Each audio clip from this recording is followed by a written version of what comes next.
أهلاً فيكم ببودكاست جيت أوف AI. موضوعنا اليوم عن تناقض الذكاء الاصطناعي عند الجيل زي، وليش تفاؤلهم عم بتراجع رغم إنهم عم بيستخدموه أكتر. والله يعني هذا الموضوع بالذات غريب جدا وملفت. امم صراحة تخيلوا لو في أداة معينة الواحد مجبور يستخدمها كل يوم، بتخليه أسرع وأكثر إنتاجية بشغله، صح. بس بنفس الوقت هو بيكره هاي الأداة من كل قلبه، والأكثر من هيك مرعوب إنها عم بتدمر قدراته العقلية ببطء. يا ساتر، والله وصف دقيق. يعني هذا بالضبط اللي عم بيعيشه الجيل الأكثر ارتباطاً بالتكنولوجيا على وجه الأرض اليوم، جيل زي. وعشان نفهم هاي الظاهرة الغريبة رح نتعمق بنقاشنا اليوم بتحليل شامل ودراسة حديثة جداً صدرت في شهر أبريل 2026. اللي هي دراسة مؤسسة جالوب، مظبوط؟ مزبوط، دراسة من جالوب بالتعاون مع مؤسسة وولتون فاميلي وكمان مؤسسة GSV Ventures. الدراسة بتحمل عنوان أصوات جيل زي، وصراحة قلبت كل الموازين والتوقعات اللي كنا بانينها عن علاقة الشباب بالتكنولوجيا. فعلا، يعني المشهد اللي عم ترسمه هالدراسة بلفت النظر بشكل مش طبيعي، لأنه بيكسر كل الأنماط التاريخية اللي بنعرفها عن تبني التقنيات الجديدة. كيف يعني؟ شوف، بالعادة الأجيال الشابة هي اللي بتستقبل التكنولوجيا بحماس، صح؟ هي اللي بتجربها أول الناس. أكيد، دايماً الشباب هم السباقين. بالضبط، وبتدافر عنها ضد شكوك الأجيال الأكبر عمراً. هذا اللي شفناه مع الإنترنت ومع الهواتف الذكية وحتى مع منصات التواصل الاجتماعي. 100%. لكن هلأ مع الذكاء الاصطناعي المعادلة انقلبت تماماً. الجيل الزد اللي هو نظرياً المتبني الأول والأكبر لهذه التقنيات تحول فجأة للجيل اللي عم بدق ناقوس الخطر بالمجتمع. إشي غريب فعلاً. هم نفسهم اللي عم بيحذرونا من المسار اللي ماشية فيه هذه التكنولوجيا، وعم بيعبروا عن مخاوف عميقة جداً من تأثيراتها المستقبلية على حياتهم. طيب خلينا نفكك هالموضوع ونمشي مع الأرقام شوي، لأنها بتشكل صدمة بصراحة. تفضلي، هاتي لنشوف الأرقام. الأرقام بتحكي إنه 51% من شباب الجيل زد عم بيستخدموا أدوات الذكاء الاصطناعي التوليدي بشكل أسبوعي. نسبة ضخمة جدا، يعني أكثر من النص. بالضبط، أكثر من النص. بس الإشي الغريب إنه هاي النسبة زادت بس 4% عن سنة 2025. يعني وصلنا لمرحلة استقرار. صح، استقرار، أو خلينا نحكي تشبع بالاستخدام. لكن بالمقابل الحماس لهاي التكنولوجيا انهار؟ كيف يعني؟ نزل 14 نقطة مئوية ليوصل ل 22% بس. واو، بس 22% متحمسين؟ وحتى مستوى الأمل والتفاؤل فيها نزل 9 نقاط. يعني الموضوع بيشبه لما الواحد يقرر ياكل وجبات سريعة كل يوم.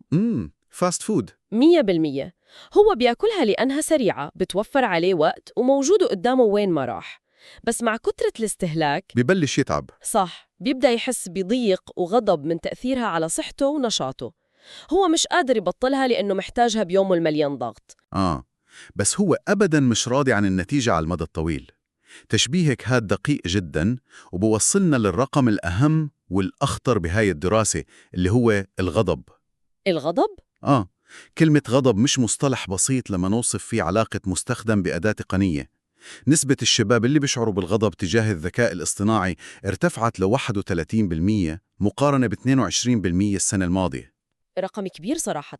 والقلق لسه مسيطر وثابت عند نسبة عالية جدا اللي هي 42%. يعني قلق وغضب بنفس الوقت؟ مظبوط.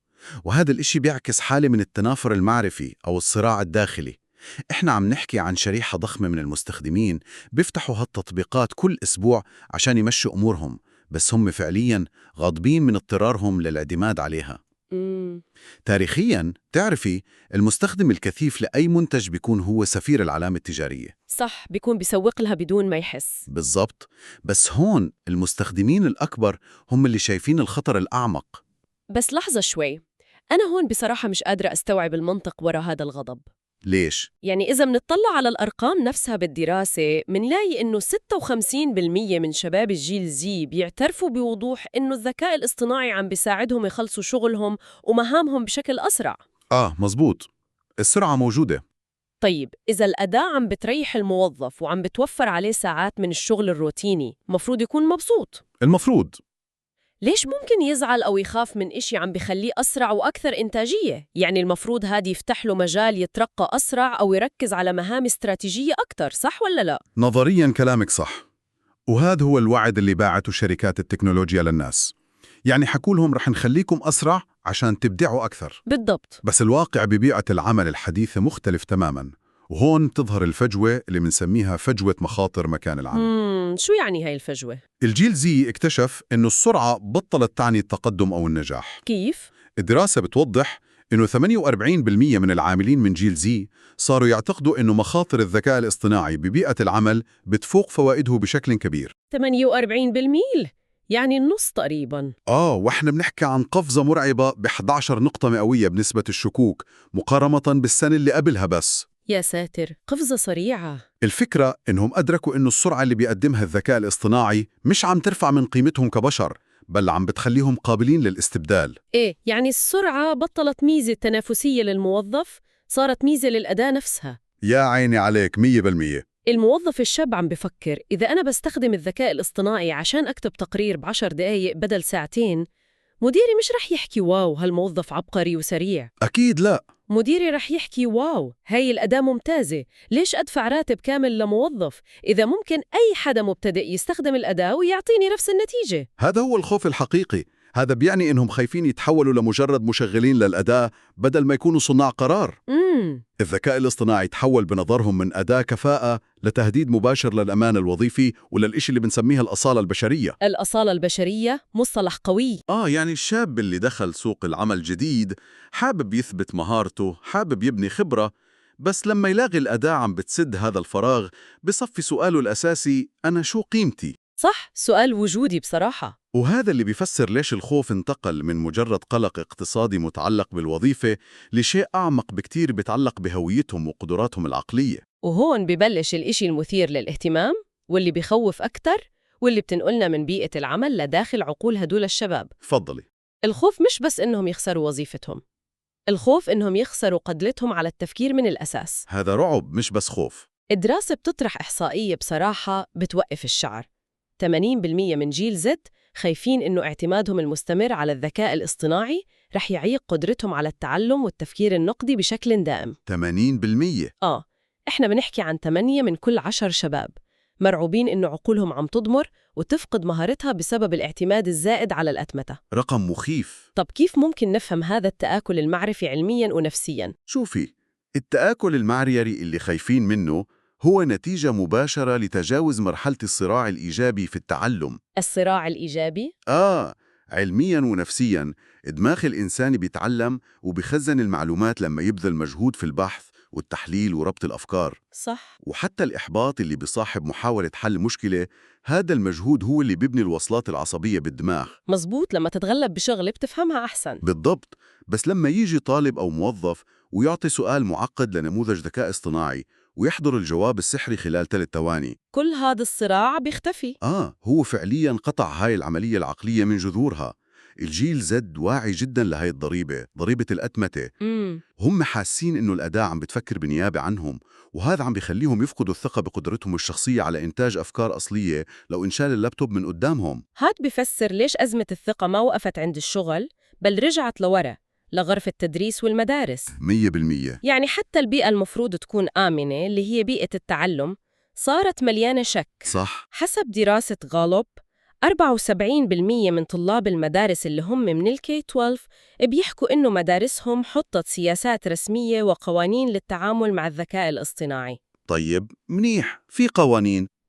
بس بالرغم من كل هالقوانين 41% من الطلاب مقتنعين ومؤمنين إنه زملائهم لسه عم بيستخدموا هالأدوات للغش. واو، نسبة الشك عالية. يعني الطالب عم بيطلع على زميله اللي جاب علامة كاملة وعم بيحكي بينه وبين حاله هاد مستحيل يكون جهده، هاد أكيد شغل الأداة. 100%. أزمة الثقة هاي خطيرة جداً لأنها بتضرب أساس التقييم الأكاديمي. صح. الذكاء الاصطناعي اليوم عم بيشتغل ببيئة التعليم كأنه عكاز غير مرئي. عكاز غير مرئي، تشبيه حلو. الطالب عم بيتسند عليه، بيأدي المهمة وبياخد العلامة، بس العضلات العقلية تبعته عم تضعف لأنه مش عم بيمشي لحاله. والمشكلة إنه هذا العكاز مخفي، فالكل صار يشك بالكل. بالضبط. ستيفاني ماركن اللي هي باحثة وشريك أول في مؤسسة غالوب وصفت هالحالة بجملة دقيقة جداً. شو حكت؟ حكت الجيل زد لا يرفض التكنولوجيا تماماً، لكنه يعيد تقييم دورها في حياته. يعيد التقييم. الجيل هذا أكبر وهو بيعرف كيف يتعامل مع التكنولوجيا، عشان هيك هم مش منبهرين فيها زي الأجيال الأكبر. صح، هم تولدوا وهي موجودة. هم بيعرفوا كيف الأداة بتشتغل وبيعرفوا كيف ممكن تخدع النظام، عشان هيك هم أول ناس عم بيطالبوا بوضع حدود واضحة إلها. طيب، هذا التحليل بياخدنا لزاوية مهمة جدا ومصيرية. شو هي؟ إذا كان هاد هو شعور وتوجه الجيل زد، طيب شو معناه هاد كل الحكي لشركات التكنولوجيا الكبيرة زي OpenAI وجوجل وحتى أنثروبيك؟ هذا بيطرح سؤال مهم فعلا. خلينا نكون صريحين، هدول الشركات عم بيستثمروا مبالغ خيالية بدمج الذكاء الاصطناعي بكل تفاصيل بحياتنا. مليارات. شفنا إطلاق أدوات زي تشات جي بي تي Education اللي مصممة خصيصاً للمدارس والجامعات. صح. طيب، إذا كان الجمهور الأساسي والمستقبلي لهاي الشركات واللي هم الشباب والطلاب عم بيعيش حالة غضب وقلق وخوف من التآكل المعرفي، هاد مش بيعتبر جرس إنذار مرعب لهالشركات؟ أنا بشوف إنه هاد أشبه بفقاعة ممكن تنفجر بأي لحظة إذا المستخدمين قرروا يرفضوا هالتكنولوجيا. هاد بالضبط الاستنتاج الاستراتيجي الأهم من كل هالدراسة. التقرير بيحذر بوضوح شديد إنه إذا استمرت شركات التكنولوجيا بتجاهل هاي المخاوف الأخلاقية والمعرفية وركزت بس على زيادة سرعة النماذج، شو رح يصير؟ الانطباع السلبي اللي عم نشوفه بالأرقام رح يتحول لشيء منسميه مقاطعة سلوكية. مقاطعة سلوكية؟ يعني رح يبطلوا يشتروا؟ المقاطعة السلوكية هون مش معناها إنهم رح يطلعوا مظاهرات بالشارع أو يحذفوا التطبيق فجأة، بل معناها إنهم رح يبلشوا يتجنبوا استخدام الأدوات بقرارات يومية هادئة. كيف يعني قرارات يومية؟ يعني الموظف رح يقرر يكتب إيميله لحاله عشان يحافظ على أسلوبه. فهمت. والطالب رح يفضل يتعب بالبحث لحاله عشان يضمن إنه عم بيتعلم فعلا. مقاطعة صامتة يعني. بالضبط. وإذا صارت هي المقاطعة الصامتة، كل نماذج الأعمال تبع الشركات التقنية الكبرى رح تنهار، لأن مبنية على الاستخدام المستمر وتوليد البيانات. يا ساتر. طيب شو الحل؟ يعني هل المطلوب من الشركات إنها توقف تطوير بالمرة؟ أكيد لا، التكنولوجيا ما بترجع لورا. طيب كيف ممكن يرجعوا يبنوا الثقة مع جيل عم بخاف من منتجاتهم لهالدرجة؟ الحل اللي بيطرحه التقرير واللي بيعتبر التكليف الحقيقي لشركات التقنية بعام 2026 وما بعده هو الانتقال الجذري والضروري نحو ما يسمى بالذكاء الاصطناعي القابل للتفسير. Explainable AI؟ 100% XAA. الموجة الأولى من الذكاء الاصطناعي كانت عبارة عن صندوق أسود. صح، ما بنعرف شو بصير جواته. بتدخل بيانات وبتاخد نتيجة سحرية بدون ما تعرف كيف الأداة فكرت أو من وين جابت المعلومات. الجيل زد عم بحكي للشركات: احنا بطلنا بدنا سحر، احنا بدنا نفهم. طيب عشان نبسط مفهوم الذكاء الاصطناعي القابل للتفسير أو XAI للناس اللي بتسمعنا، يا ريت. أعطيه الجواب النهائي مباشرة على الشاشة. صح. وبين إنك توفر له مدرس رياضيات خصوصي قاعد جنبه بيمسك القلم وبيشرح له خطوة بخطوة على اللوح كيف وصل للنتيجة وشو هي المعادلة اللي استخدمها. تشبيه ممتاز. الآلة الحاسبة بتخليك أسرع، بس المدرس بيخليك أذكى وتسهم المنطق. هذا اللي عم بيطالبوا فيه شباب الجيل زد، صح؟ بالضبط. الذكاء الاصطناعي القابل للتفسير ببيئة العمل أو بالتعليم بيعني إنه الأداة لما تكتب لك تقرير رح تفرجي للمستخدم مصادرها. حلو. رح تبين الشجرة المنطقية اللي بنت عليها استنتاجاتها، ورح تعطي مساحة للمستخدم إنه يعدل على طريقة تفكير الأداة نفسها. يعني بتصير شريك. بهيك حالة الذكاء الاصطناعي بتحول من أداة بتنجز الشغل عنك لأداة بتشتغل معك كموجه أو مساعد تعاوني شفاف. وهذا بيعالج مشكلة التآكل المعرفي اللي حكينا عنها بالبداية. 100%، لأنه بيجبر المستخدم يقرأ المنطق وراء النتيجة ويفهمه، وبنفس الوقت بحل مشكلة الأمان الوظيفي. كيف دي حل مشكلة الأمان الوظيفي؟ لأن الموظف بيرجع هو صاحب القرار النهائي المرتكز على الفهم، مش مجرد ضاغط على زر بيستنى النتيجة السحرية. صح. بناء نماذج بتعطي أجوبة أسرع كان إنجاز عظيم ب2023 و2024، بس بال2026 التحدي صار بناء نماذج مسؤولة بتعزز رأس المال البشري بدل ما تهمشه. فعلاً، وهذا التحول الجذري اللي عم بفرضه الجيل زد بطريقة تفكيرنا تجاه التكنولوجيا هو اللي بيعطينا أمل حقيقي. كيف شايفة هالأمل؟ شبابنا عم بفرجينا نضج عالي جداً، عم برفض الامتثال الأعمى لأي تكنولوجيا بس لأنها ترند أو سريعة ومبهرة.